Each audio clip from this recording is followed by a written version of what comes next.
అధ్యక్షులు వస్తున్నారని చెప్పి మీటింగ్ ఏర్పాటు చేయడం జరిగింది.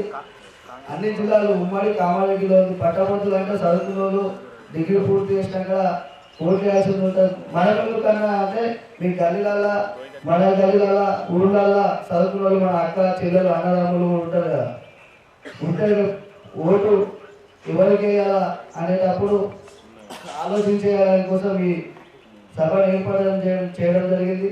దీనికి బోధన్ కాన్ఫరెన్స్, ఆర్మూర్, నిజామాబాద్, రూరల్, జుక్కల్, కామారెడ్డి, బాన్సువాడ, ఎల్లారెడ్డి ఉమ్మడి జిల్లాలో ఉన్న కాన్ఫరెన్స్ అధ్యక్షులు బాధ్యులు అందరూ కూడా ఎన్ఎస్ఐ మీ పటిష్టం చేసినటువంటి నాయకులు, ప్రతిపక్షంలో ఉన్న కష్టపడి పనిచేసినటువంటి కాన్ఫరెన్స్ అధ్యక్షులు అందరూ కూడా రావడం జరిగింది.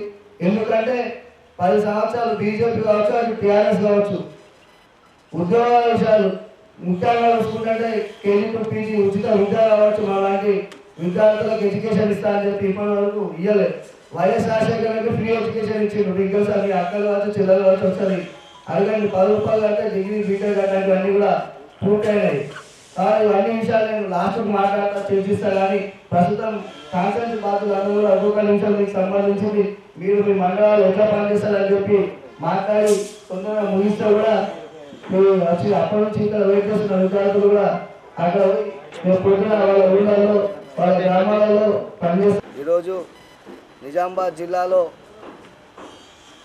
మెదక్, కామారెడ్డి, నిజామాబాద్, మెదక్, ఆదిలాబాద్ 4 జిల్లాలకు సంబంధించి పట్టభద్రుల ఎమ్మెల్సీ యొక్క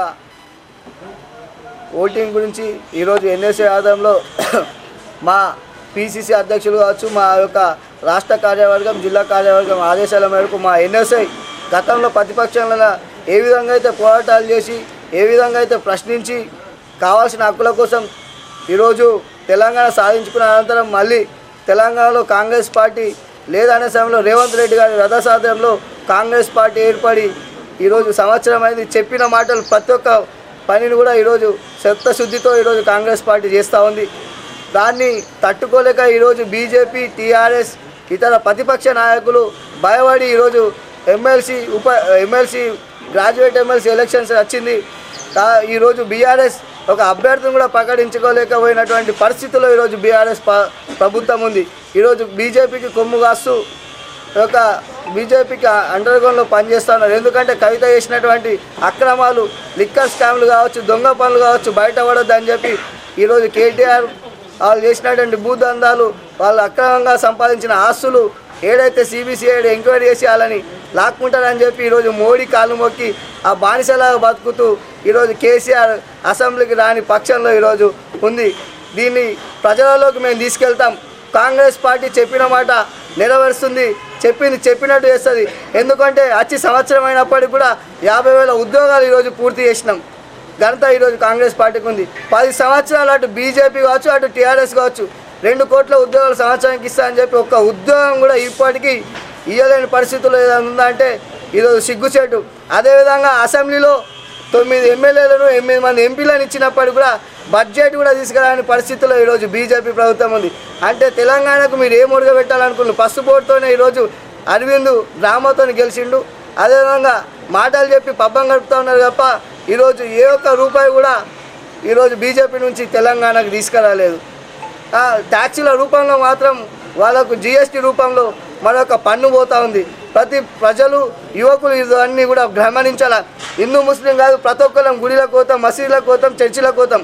మనకు కావాల్సినటువంటి అభివృద్ధి పనులు చేస్తామని చెప్పి ఈరోజు ప్రజలకు మేము పోతూ ఉన్నాం.